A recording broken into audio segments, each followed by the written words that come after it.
안녕하세요. 박풍류입니다.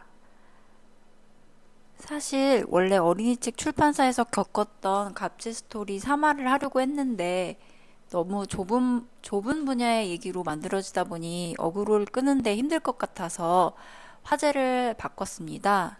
제가 짜증났던 이야기 누가 관심 있겠습니까?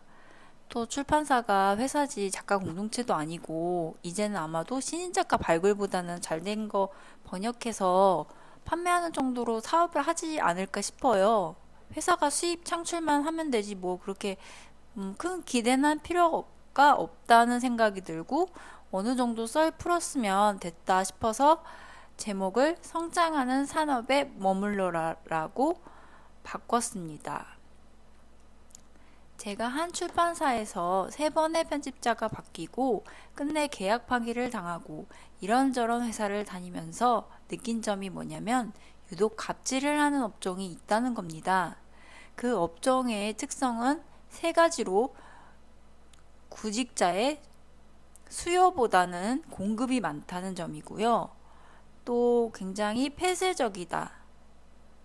또한 사장끼리 친해서 이 회사에서 낙인이 찍히면은 다른 곳으로 가기 힘들다는 점이 있습니다. 마지막으로 가장 중요한 점은 사양산업이라는 건데요. 출산율이 높고 경제 성장률이 높았다면 제 책이 몇 군데나 돌고 돌아 늦게 나오진 않았을 것 같아요. 어떤 편집자님이 10년 전에만 나왔어도 이 책 그냥 나오는 건데라고 하셨거든요. 저도 조만간 사업자를 낼 건데 사업은 투자를 한 만큼 반드시 성과가 나와야 합니다. 회사원처럼 가만히 앉아만 있다고 해서 돈이 나오지는 않죠. 항상 미래를 예측하고 시간과 돈을 투자합니다. 사장이 갑질을 한다? 마음이 초조하다는 것을 뜻합니다.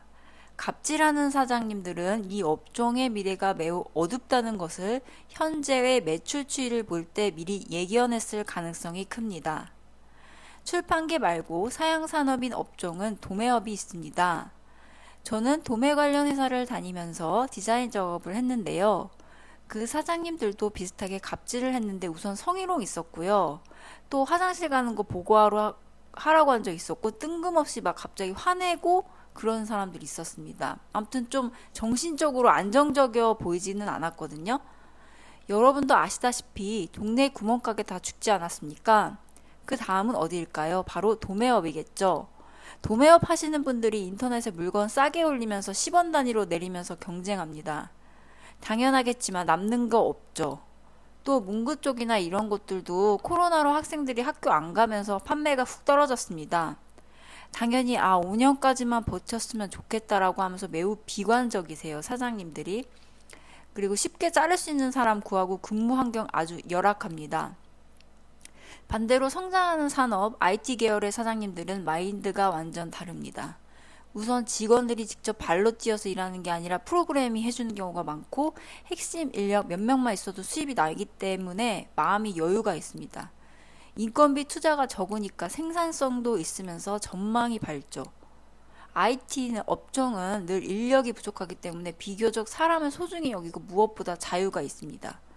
어떤 도매업 회사는 인터넷 쿠키까지 검사를 합니다. 딴짓할까봐요. 그런데 여긴 다릅니다. 데이터라는 결과물이 있는데 왜 직원의 딴짓을 신경 씁니까? 사장님은 그 시간에 다른 아이디어 개발해서 돈 버십니다. 우선 사장님 자체가 미래에 대한 생각이 낙관적이라서 저는 프로그래머가 아니고 디자이너인데도 막 쪼지 않으세요. 그러니까 마치 뭐랄까 개발도상국에 살다가 선진국 국민으로 사는 것과 비슷한 차이라고 생각하시면 될 것 같습니다. 마지막으로 파이어 강환국님의 책 구절 중 하나를 읽어드리겠습니다. 무조건 성장하는 산업에 있어야 합니다. 꼭 그 분야의 핵심 기술을 보유할 필요가 없습니다. 예를 들어 20년 전 휴대폰 산업이 폭발적으로 커졌을 때 가진 기술은 신발끈 만드는 것밖에 없었다고 합시다. 당시에 핸드폰을 목에 걸고 다니는 끈을 만들어서 큰 돈을 번 사람도 있었죠.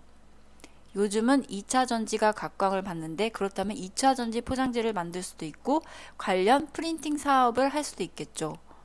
성장하는 곳에서 할 수 있는 일은 무엇인지 고민해 보세요.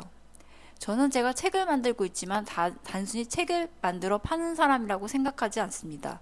저는 출판업에 있는 사람이 아니라 컨텐츠업에 종사하는 사람이라고 생각합니다.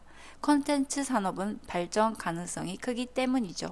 그럼 여기까지로 마치겠습니다. 감사합니다.